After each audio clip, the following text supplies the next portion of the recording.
అందరికీ నమస్కారం. తెలుగు యూట్యూబ్ ఛానల్కి స్వాగతం. ఈ వీడియోలో మనం ఆంధ్రప్రదేశ్ ప్రభుత్వం నూతనంగా ప్రవేశపెట్టినటువంటి పాఠ్యాంశాల్లో 4వ తరగతి తెలుగు తోట 4లోని మనం 7వ పాఠ్యాంశమైనటువంటి పద్యరత్నాలు అనే పాఠ్యాంశంలో ఉన్న అంశాల గురించి, అదేవిధంగా అందులో ఉండేటటువంటి రచయితల గురించి తెలుసుకోబోతున్నాం. సో ఈ పద్యరత్నాలు పాఠ్యాంశం యొక్క ఇతివృత్తం అయితే నైతిక మరియు మానవీయ విలువలు, అదేవిధంగా దీని యొక్క ప్రక్రియ చూసుకుంటే మనకు పద్యం అనేది కనిపిస్తుంది. మరి పాఠ్యాంశం మనం టెక్స్ట్ బుక్లో చూసినట్లయితే ఈ విధంగా కనిపిస్తుంది. ఈ విధంగా మీకు మొదట ముఖ చిత్రంలో అంటే ఫేస్ షీట్లో మనకు కనిపిస్తూ ఉంటుంది. సో పద్యరత్నాలు దీన్ని రచించింది శతక్ కౌల్ అని చెప్పారు. సో చిత్రంలో చూసినట్లయితే ఒక పద్యాల పోటీ జరుగుతున్నట్టుగా, ఒక విద్యార్థి మాట్లాడుతున్నట్టుగా మనకైతే కనిపిస్తూ ఉంటుంది. ఇక మనం పాఠ్యాంశంలోకి వెళ్తే ఒక పద్యం ఇచ్చి ఆ పద్యాన్ని రాసిన రచయిత పేరు కూడా అక్కడే ఇవ్వడం జరిగింది. ఉదాహరణకు మొదటి పద్యం చూస్తే, ధనము కూడబెట్టి దానంబు చేయక తాను తినక లెస్స దాచుగాక తేనెటీగ కూర్చి తెరువురికియ్యదా విశ్వదాభిరామ వినరవేమని ఇచ్చారనమాట. ఇక్కడ దానము అంటే దానం చేయకుండా, సో తాను తినక లెస్స దాచుగాక, లెస్స అంటే ఇక్కడ మిక్కిలి ఎక్కువగా. సో అంటే ఎవరి గురించి చెప్పారంటే ఇక్కడ మనకి ఒక లోబి గురించి అయితే చెప్పడం జరిగింది.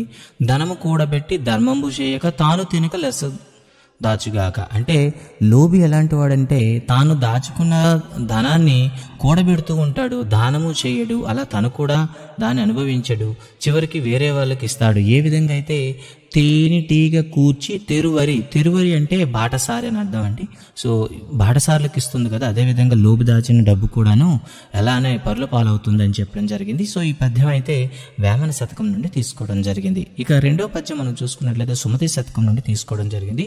పుత్రోత్సాహము తండ్రికి పుత్రుడు జన్మించినప్పుడే పుట్టదు, జనులా పుత్రుని గనుగొని పొగడగా పుత్రోత్సాహంబు నాడు పొందుర సుమతి అంటూ ఇవ్వడం జరిగిందనమాట. సో ఇక్కడ పుత్రోత్సాహం అంటే కొడుకు పుట్టినప్పుడు కలిగినటువంటి సంతోషము, జన్మించినప్పుడు అంటే పుట్టడం, అంటే పుత్రోత్సాహం తండ్రికి పుత్రుడు జన్మించినప్పుడే పుట్టదు అంటే పుత్రుడు పుట్టాడనే సంబరం ఏ తండ్రికి కూడా పుత్రుడు పుట్టగానే రాదు. కానీ జనుల ప్రజలు ఆ పుత్రుణ్ణి గనుగొని పొగడగా ఆ కుమారుణ్ణి పొగుడుతూ ఉంటే పుత్రోత్సాహంబు నాడు పొందురా అంటే ఎప్పుడైతే కుమారుడు చేసినటువంటి గొప్పతనాలను ప్రజలు పొగుడుతూ ఉంటే అప్పుడు తండ్రికి పుత్రోత్సాహం కలిగిందని సందర్భపడతాడని చెప్పడం జరిగింది. సో ఇది సుమతి శతకం రచించింది అయితే బద్దెన మనకి ఇవ్వడం జరిగింది. ఇక తర్వాత మనం చూసుకుంటే జంధ్యాల పాపయ్య శాస్త్రి రాసినటువంటి తెలుగు బాల శతకం నుండి ఒక పద్యం అయితే ఇచ్చారు. పరుల కొరకు నదులు ప్రవహించు, గోవులు పాలనిచ్చు, చెట్లు పూలపోయు, పరహితము కంటే పరమార్థమున్నదా లలిత సుగుణ జాల తెలుగు బాల అంటే ఇవ్వడం జరిగిందనమాట.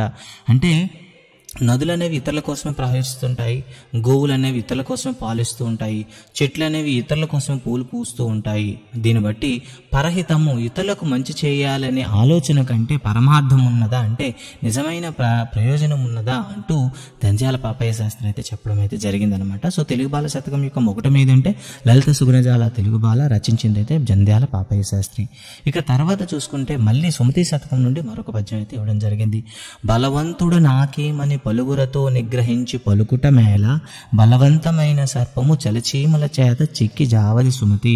బలవంతుడును నేనే నాకేమవుతుంది అని పరుగులతో నిగ్రహించి అంటే ఎదుటి వాళ్ళని ఎదిరించి పలుకుట మేళ అంటే వాళ్ళని ఎదిరించి మనం మాట్లాడడం అనేది గొప్పతనం కాదు. ఎందుకంటే మనం ఎంత బలవంతుడమైనా సరే మనం ఏదో ఒక రోజు అయితే అపజయం పొందే అవకాశం ఉంటుందని చెప్పాడనమాట. ఏ విధంగా అంటే బలవంతమైన సర్పము, ఎంతో బలమైన సర్పము చలిచీమల చేత చిక్కి జావది సుమతి, అది చిన్నదైనటువంటి చలిసీమల చేతిలో చిక్కిపోయి చనిపోతుంది కదా. అదేవిధంగా ఎంత బలవంతుడైనా సరే చిన్న చిన్న సందర్భాల్లో కూడాను అపవాదులు భరించాల్సి వస్తుంది సుమ అని చెప్తూ చెప్పడం జరిగింది. ఇది కూడా సుమతి శతకం నుండి తీసుకోవడం జరిగింది, రచయిత బద్దెన అనమాట. తర్వాత మనం చూసుకుంటే 5వ పద్యం చూస్తున్నట్లయితే ఏనుగు లక్ష్మణ కవి రాసినటువంటి మనకి సుభాషిత త్రిశిత నుండి తీసుకోవడం జరిగింది. మొదలు చూచిన కడుగొప్ప పెదప కురచ అది కొంచెము తరువాత నదిక మొగచు తనరు దినపూర్వ పరభాగ జనితమై ఛాయపోలిన కుజన సజ్జనుల మైత్రి. ఇక్కడ చూసారా, కుజన అంటే చెడ్డవారు, సజ్జనులు అంటే మంచివాళ్ళు, మైత్రి అంటే స్నేహము, అంటే చెడ్డవారితోనూ మంచివారితో చేసినటువంటి స్నేహం గురించి ఇక్కడ చెప్తున్నారనమాట. ఏంటది? మొదలు చూచిన కడుగొప్ప పెదప కురచ. చూసారా, అంటే మొదట చాలా ఎక్కువగా ఉంటుంది, తర్వాత తక్కువగా ఉంటుంది. ఏంటంటే ఉదయం పూట ఉండేటటువంటి నీడ. అదే తర్వాత ఆది కొంచెము తరువాత నదికమొగచు, ప్రారంభంలో కొంచెం ఉంటుంది, తర్వాత ఎక్కువవుతుంటుంది. ఏదండి, మధ్యాహ్నం నుండి సాయంత్రం వరకు ఉండేటటువంటి నీడ. తనరు దినపూర్వ పరభాగజనితమైన ఛాయ పోలిన ఈ విధంగా ఒక రోజులో ఉత్పత్తి అయ్యేటటువంటి ఈ నీడల మాదిరిగా మంచి వాళ్ళ చెడ్డ వాళ్ళతో చేసే స్నేహం అనేది మొదట గొప్పగా ఉండి తర్వాత తక్కువగా ఉంటుంది. ఉదయపు నీడలాగా మంచి వారితో చేసిన స్నేహం అనేది మొదట తక్కువగా ఉండి తర్వాత ఎక్కువగా ఉంటుంది. మధ్యాహ్నం నుండి సాయంత్రం వరకు ఉండేటటువంటి నీడలాగా అంటూ ఇక్కడ చెప్పడం జరిగిందనమాట. దినపూర్వము అంటే ఉదయకాలం అండి, కుజన అంటే చెడ్డవారు, సజ్జనులు అంటే మంచివారు, మైత్రి అంటే స్నేహము, కురచ అంటే పుట్టి, ఆది అంటే మొదలు, తనరు అంటే వర్ధిల్లు. ఇవి ఈ వాద్యంలో ఇచ్చినటువంటి పదాలు అనమాట. సో ఇది ఏనుగు లక్ష్మణ గారు రచించిన పద్యం ఇది. ఇక తర్వాత మనం చూస్తే 6వ పద్యం చూసినట్లయితే ఇక్కడ గతంలో ఉన్న పద్యమే మళ్ళీ ఇచ్చారు. తెలుబిడ్డ శతకం నుండి నార్ల చిరంజీవి గారు రాసినటువంటిది. ఎంత చెలిమియున్న ఎగతాళి చెయ్యకు, సరసమంతనంత విరసమగును, మాట జారి నేని మరి తీసుకోలేము, తెలిసి మెలుగువయ్యే తెలుగు బిడ్డ. అంటే ఎంత స్నేహితులైనా సరే వేలాకోలం చేయకూడదు. ఇష్టం కాస్త అయిష్టంగా కొన్ని క్షణాల్లో మారిపోయే ప్రమాదం ఉంటుంది. నూరు జాతి వెనక్కి తీసుకోలేము. కావున సో ఎంత చెలిమున్నా మనం ఎగతాళి చేయకూడదు సుమని చెప్పడం జరిగింది. ఇక తర్వాత మనం చూసుకుంటే నార్ల వెంకటేశ్వరరావు రాసినటువంటి మరో పద్యం అయితే ఇక్కడ ఇవ్వడం జరిగింది. మతములెన్నియున్న మానవత్వం ఒక్కటే, జాతులెన్నియున్న నీతి ఒక్కటే, పదములెన్నియున్న పరమార్థం ఒక్కటే, వాస్తవము నార్లవారి మాట అంటూ ఇవ్వడం జరిగిందనమాట. మతాలెన్నున్నా మతాలని చెప్పేది మానవత్వం ఒకటి. ఎన్ని జాతులున్నా కూడాను మనం ఆచరించాల్సిన నీతిగా బతకడం అనేది చెప్తాయన్నీ కూడాను.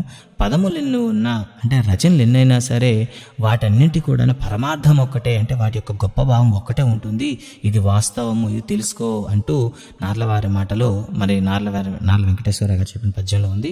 తర్వాత బమ్మేరు పోతన రాసినటువంటి భాగవతం నుండి కూడా ఒక పద్యం తీసుకోవడం జరిగింది. ఇక్కడ బ్రతుకవచ్చుగాక బహుబంధనములైన వచ్చుగాక, లేమి వచ్చుగాక, జీవధనములైన జడుగాక పొడుగాక, మాట దిరుగలేరు మానధనులు. ఇక్కడ చూస్తే ఈ పద్యం ఎవరి గురించి చెప్పడం జరిగిందంటే మానధనులు.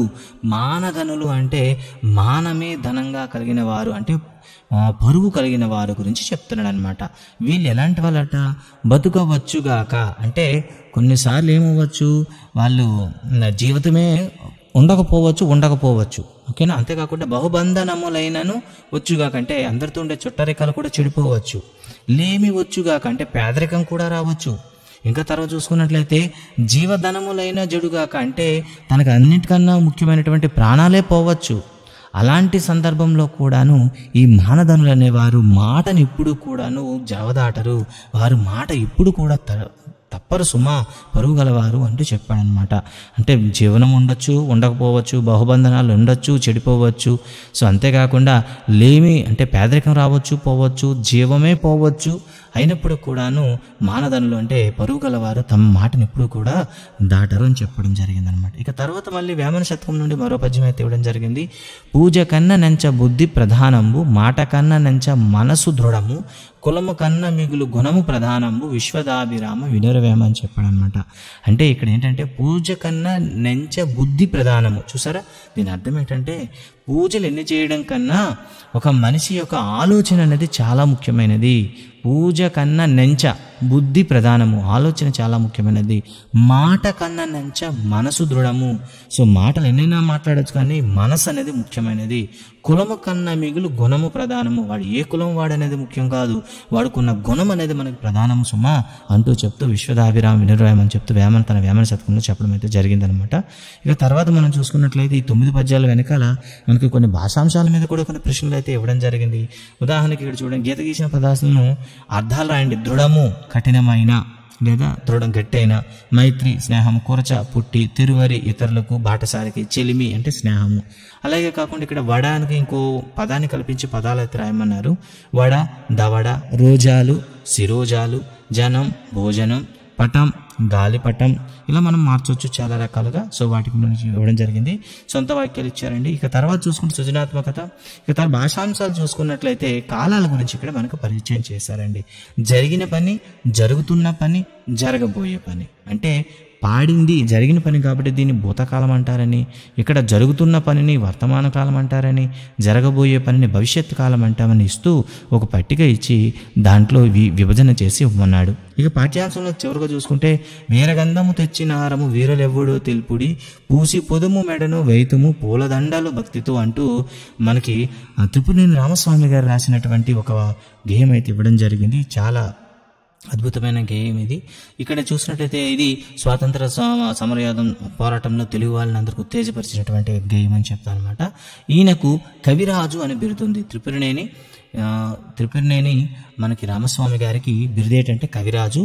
అంతేకాకుండా ఈయన సోత పురాణము, పల్నాటి పౌరుషం మొదలైన రచనలు రాశారు. ఈయన ముఖ్యంగా హేతువాద రచయిత అని చెప్తా అనమాట. సో ఇక్కడ మనకు ప్రశ్న, వీరగంధము తెచ్చినాము వీరుడెవ్వడో తెలుపుడి అనే గేయాన్ని రాసింది ఎవరు అని అడుగుతాడు అనమాట. సో ఆయన బిరుదు, ఆయన రాసిన ఇతర కావ్యాలు మనకు అవసరం. ఇక తర్వాత పేను నల్లి. నిజానికైతే ఇది నీతి చంద్రిక నుండి తీసుకోవడం జరిగింది. సో కథ ఏంటంటే, పేను ఎప్పుడు కూడాను రాజుగారి దిండులో కూర్చుని ఎప్పుడు రాజుగారి నుండి రక్తం తాగుతూ ఉంటుంది. ఒక నల్లికి రాజుగారి రక్తం తాగాలనిపించింది. సో పేను దగ్గరికి వెళ్ళి, నేను ఎప్పుడు అందరి రక్తాన్ని తాగుతుంటాను కానీ రాజుగారి రక్తం తాగనని చెప్తే పేను దానికి సహాయం చేస్తుంది అనమాట. సో సరే కానీ సమయానికి తగినట్లు ఉండి రాజుగారు బాగా నిద్రపోయాకనే మెల్లగా కరిచి రక్తం పీల్చుకో అని చెప్పి తప్పించుకోవాల్సమని చెప్పింది పేను. కానీ ఆత్రం తట్టుకోలేక ఏం చేసిందంటే, రాజుగారు పడుకోగానే నల్లి వెళ్ళి కరిచి ఆయన రక్తం పీల్చడం మొదలుపెట్టింది. దాంతో రాజుగారు నిద్ర నుండి బయటికి లేచి తొందరగా ఏం చెప్తారంటే భటులను పిలిపించగానే అక్కడ నల్లి అయితే దాక్కుంటుంది, పేను అయితే దాక్కోలేకపోతుంది. పేను వెంటనే ఏం చేస్తారంటే ఒక్కసారిగా నలిమి చంపేస్తారనమాట. ఇది ఈ కథ అండి. అంటే ఇతరుల సహాయం చేసేటప్పుడు దానివల్ల వచ్చి మన ప్రమాదాన్ని కూడా తెలుసుకొని చేయాల్సి ఉంటుంది సుమా అని చెప్పడమే నీతి చంద్రిక యొక్క, అంటే పంచతంత్ర కథలన్నీ కూడా మనకు నీతిని మరియు అదేవిధంగా విలువలను బోధిస్తూ ఉంటాయి. సో ఇందులో నీతి ఏంటంటే, ఇతరుల సహాయం చేసేటప్పుడు ఆ సహాయం అనేది మనకి ఎటువంటి ప్రమాదాలు తీసుకుని వస్తుందో రాదో చూసుకొని సహాయం చేయాలి తప్ప సహాయం చేయమనగానే తొందరపడి సహాయం చేసి మనపైకి ప్రాణాలపైకి తెచ్చుకోకూడదు అనేది ఈ పాఠ్యాంశం, ఈ కథ యొక్క ప్రధాన ఉద్దేశం. ఇదండి ఈ 7వ పాఠంలో ఉండే మొత్తం విశేషాలన్నీ. అండ్ ఈ పాఠ్యాంశం పైన ఈ వీడియో ఎలా అనిపించింది మీకు కామెంట్స్ అయితే చెప్పండి. మీకు వీడియో నచ్చినట్లయితే లైక్ చేయండి, షేర్ చేయండి అండ్ కామెంట్ చేయండి. అండ్ మీ మిత్రులందరూ కూడా చెప్పండి. Thank you very